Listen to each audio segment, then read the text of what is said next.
have a John Harbaugh update, so let's get right into it. As of yesterday, the Falcons have announced that they interviewed John Harbaugh. Now, here's the thing. There's a lot of stuff going on with this whole Harbaugh situation, like all of these reports that are coming out, and I gotta tell ya, it's annoying. We're going on a week of this nonsense, and I just can't wait for it to be over. Like, just pick your team and move on. This is feeling like it's becoming drawn out and dramatic, and I just feel like it's slightly unnecessary. So here's a tweet from Albert Breer that I wanted to talk about. Some clarity. Ex-Ravens coach John Harbaugh did preliminary calls with the Browns, Cardinals, Dolphins, Falcons, Giants, Raiders, and Titans. Those were to get teams pitches and work on figuring out who to interview with. He hasn't met with any team in person yet. Now, I think the reason why Albert Breer is saying that is because there's so many reports being like, well, it's between the Falcons and the Giants. And then there's another report that says, well, actually, there's a lot for him to like about the Titans. And he watched Cam Ward's tape and they have over $100 million in cap space and yada, yada, yada. So don't rule out Tennessee. And, but there's the whole history with the Dolphins and everything that's going on there. And they're in a good position and blah, blah, blah. So this is why it's getting annoying to me, because it's just like report after report. And everyone's contradicting each other. The Falcons say we completed an interview, but they didn't say whether or not it was in person. So, okay, now we find out that it was probably over Zoom or whatever they use. So then is next up going to be in person? Is he going to go through all of these phone interviews first and then do a second round in person? Or if the Giants bring him in person, is that better than what he did with the Falcons because he only had a phone call with the Falcons? Like, it's so ridiculous. It's getting so annoying to me at this point. I'm doing my best to exercise some patience, but it's just feeling like it's being a little drawn out and it's a little obnoxious today. So we're going to move on because we don't know when Harbaugh is going to interview with the Giants. We don't know if he actually is going to, and we don't know if one of the Giants are his final teams. So whatever, we'll talk about this again tomorrow when maybe we have an update or maybe we don't, or maybe the update that we have will be nonsense because then every other reporter is going to sweep in and be like, well, maybe that's not necessarily the case. So the Giants interviewed two people today, one of them, which is Mike McCarthy, and the other one is Lou Anarumo. Let's briefly talk about them. So I think as Giants fans, we are obviously all familiar with Mike McCarthy, who was the former head coach of the Packers before, of course, he was with the Cowboys, which is where we all remember him oh so fondly. Here's the thing about McCarthy is he has a history of winning. He won 12 games in a row. He won 12 games 3 years in a row, which is something unheard of for us as Giants fans. So, I know there's probably some reasons not to love McCarthy. To be honest, he's not my favorite choice of the bunch, but he does check off a lot of my boxes that he will bring in good coordinators. He has experience working with good coaches, along with good quarterbacks, which I think is really important. He obviously took Aaron Rodgers to a Super Bowl and won one, and he's had a lot of experience working with Dak Prescott.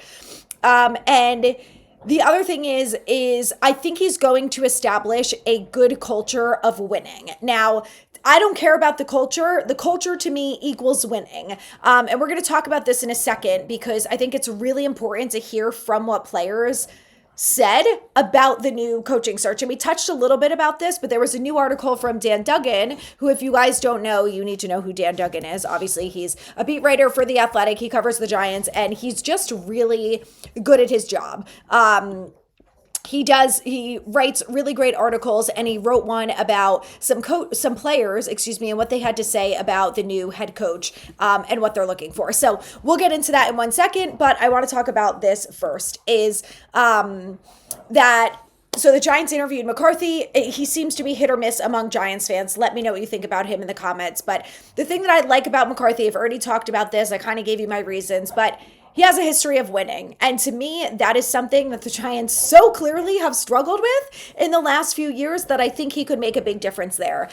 The second person that they interviewed is the current Colts defensive coordinator, Lou Anarumo. He's been a coordinator for quite a bit. He was with the Bengals, and then he was with the Colts, and he's not my favorite choice, mostly for the reason that I want someone who's an experienced head coach, and obviously Lou Anarumo doesn't really fit that criteria. And also, Anarumo has experience with the Giants and with Joe Schoen. And look, I know the big thing with the NFL is you hire people that you know or that you had experiences with and you work with them in the past. And I'm not saying it's because it didn't work with Dable, it's not going to work with Anarumo. I just think there are other people who are more qualified for the head coaching job. And it's, in my opinion, it's not Anarumo, especially after all these other people that they brought in. And I just think they need someone experienced who is going to be able to help them win games immediately. Like week one, you got to win that game and then some. So anyway, I want to start with that. And I just don't think that Anarumo is going to be that guy, but we'll see who else they bring in this week and go from there, because supposedly they want to interview with Shula.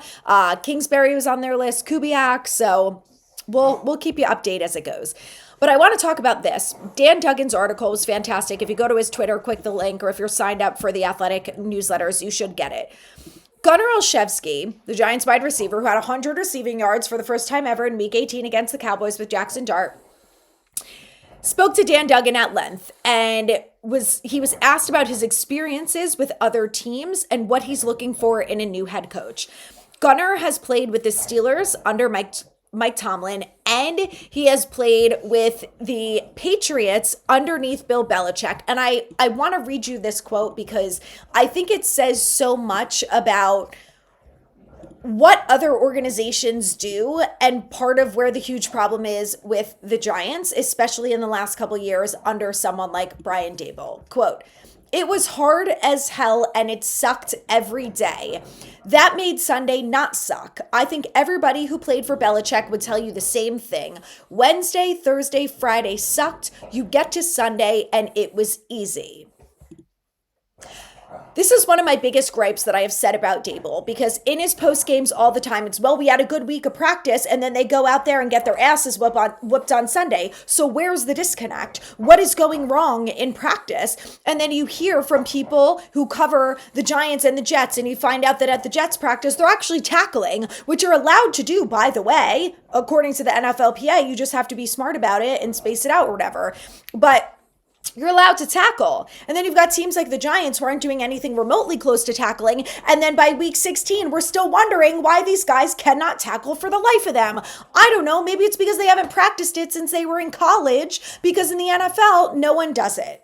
And I understand you have to worry about injuries, but something has to change with these practices.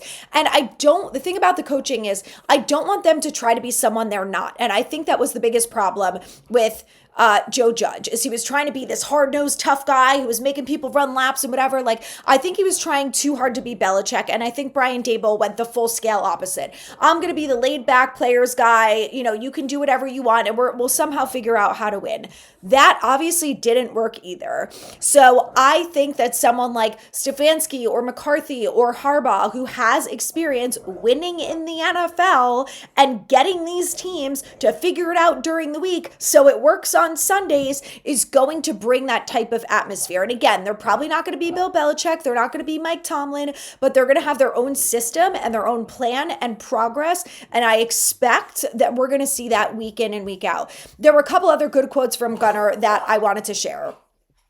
The things that make them special are consistency in what they expect from you and who they are every day, Olszewski said. With Bill and Mike T, your best is expected every day, bar none, from everybody. That always held true. And this is a stat from Dan Duggan that the Patriots and Steelers combined for a 41-30 record in Olszewski's time with the team.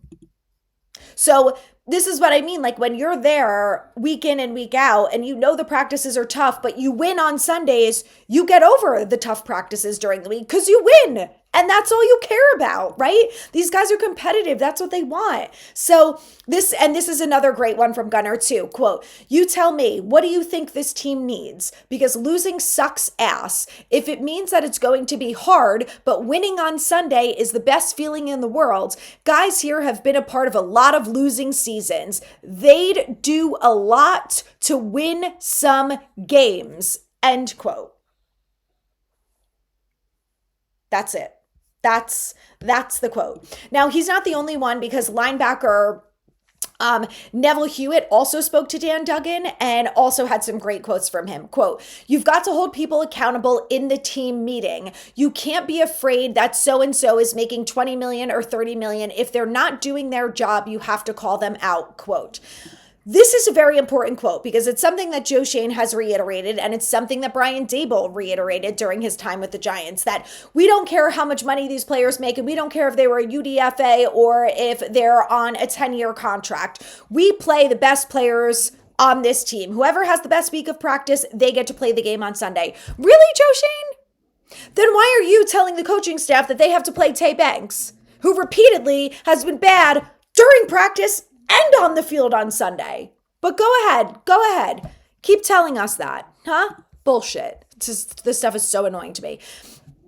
And I really love this quote from Devin Singletary, who said, "You're in a room full of grown men and you say something and you stand on it. That goes a long way because now you're letting guys know you're a man of your word. That's important because it's not like you're working with kids. We're all grown men, so we see through the bullshit," end quote. This was my biggest concern, and this is what I said about Jackson Dart. For everyone who said to me, "You can't fire Brian Daboll midseason. It's going to upset Jackson Dart. It's going to ruin Jackson Dart, blah, blah, blah, blah, blah." Jackson Dart, for all that he is not a dummy. He knows what it takes to win, and he does not like to lose. And I said over and over, and I stand by this, that he was probably not that upset about Brian Daboll being fired because he understood that Brian Daboll didn't know how to win games in the NFL. Whatever he did year one, when he was accountable, when he was tougher on those players, when he was aggressive, and then all of a sudden started to fly away from that, that's not the Brian Daboll that Jackson Dart knows. Jackson Dart only knows a losing Brian Daboll. And this is Devin Singletary just hit the nail on the head. They are grown men. They see through the bullshit. When you're saying stuff like we have great weeks of practice and then you get blown out on Sunday, there's a disconnect there, right?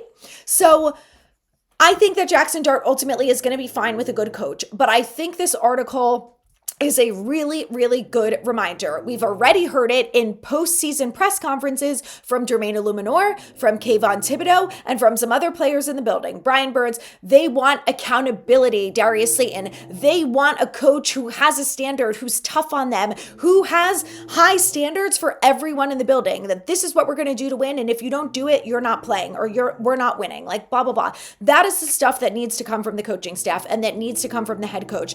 And I really believe that was not there under Brian Daboll. I think it's evident at this point that it was not, based on his track record. And I think that a coach with that type of experience could really make a big difference for this team very quickly. So I don't know who it's going to end up being. We will find out soon enough, but make sure you subscribe to Giants Latest because we're going to be back tomorrow with any other updates.